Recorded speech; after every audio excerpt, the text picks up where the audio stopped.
2 గంటలు మీరు ఫ్యామిలీతో వచ్చి చూసే సినిమా ఇది. నాకైతే మస్తు నచ్చింది. ముఖ్యంగా పాటలు హైలైట్ చాలా బాగున్నాయి. సినిమా పెద్ద హిట్ ఈ మధ్యకాలంలో ఇలాంటి సినిమా చూడలేదు నేను. నిజంగా శివభక్తి మీద చాలా గొప్పగా తీసిండు సినిమా. డైరెక్టర్ కు గొప్పతనాన్ని నిజంగా మెచ్చుకోవాలి. ఇలాంటి సినిమా ఈ మధ్యకాలంలో 10 ఏళ్ల నుండి నేను సినిమా చూడలేదు. ఇలాంటిది చాలా ఎక్సలెంట్ గా ఉంది. సాంగ్స్ కూడా బాగున్నాయి. లాస్ట్ లో ఆ క్లైమాక్స్ కూడా చాలా బాగుంది. నిజంగా అతను పొడిచిన ఆయనే చాలా బాగా పొడిచాడు. నిజంగా ఎవరినో పొడిచాడు.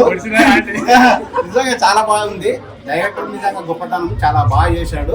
నిజంగా ఈ మధ్యకాలంలో ఇలాంటి భక్తి సినిమాలు రావట్లేదు. ఏమైనా వేరే రకంగా పొడుచుకునేటి తనుకునేటి రకరకాల సినిమాలు వస్తున్నాయి. ఫ్యామిలీ తోటి చూడలేకపోతున్నాం. నిజంగా ఇలాంటి సినిమా ఇంకా రావాలని మనస్ఫూర్తిగా కోరుకున్నాను. డైరెక్టర్ ఇలాంటి మంచి సినిమాలు ఇంకా తీయాలని మనస్ఫూర్తిగా మరొక పారి కోరుకుంటున్నాను. Thank you.